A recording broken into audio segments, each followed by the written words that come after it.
എങ്ങനെ കഴിയും? ഇവിടെ ഞാൻ ഇത് പറയുമ്പോൾ ഒരു കാര്യം കൂടെ പറയാം. നിങ്ങൾക്ക് ഈ അബ്ദുൽ ലത്തീഫ് കരിമ്പിലാക്കൽ ഒരു സാധനത്തിന് കേട്ടില്ല?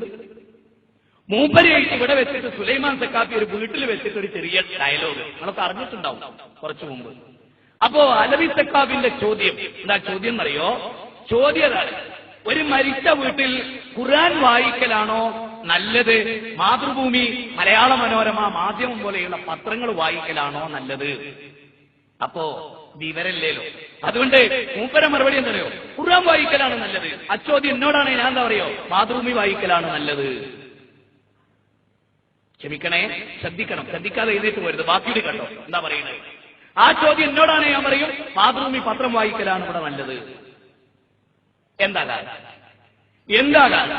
ഒരാള് നമ്മളോട് ചോദിക്കാണ്, കക്കൂസിൽ ഖുർആൻ ഓതലാണോ നല്ലത്, മാതൃഭൂമി പത്രം വായിക്കലാണോ നല്ലത് എന്ന് ചോദിച്ചാൽ കരിമ്പിലാക്കൽ ചിലപ്പം പറയായിരിക്കും. നമ്മൾ കരിമ്പിലാക്കലല്ലോ അല്ലേ? നമ്മൾ ഈമാൻ കിട്ടി മരിക്കണം എന്ന് വിചാരിക്കുന്നവരാണല്ലോ. ആ ആളുകൾ മനസ്സിലാക്കുക, നമ്മൾ പറയും ഖുർആൻ വായിക്കല് തെറ്റും, മാതൃഭൂമി വായിക്കല് കുഴപ്പമില്ല. മരിച്ച വീട്ടിൽ ഖുർആൻ ഓതാൻ ഇസ്ലാം പഠിപ്പിച്ചിട്ടില്ല. ഖുർആനിന്റെ ആയത്ത് കീഴ്ചയിലിട്ട് ബാത്റൂം പോകാൻ പാടില്ല.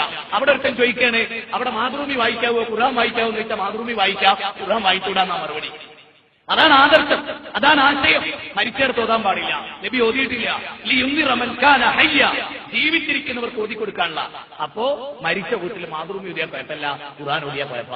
അതിന്റെ നബിയുടെ സുന്നത്തിനെതിരാ. വിദേഹത്ത് നരകത്തിലേക്കുള്ള ഭയം.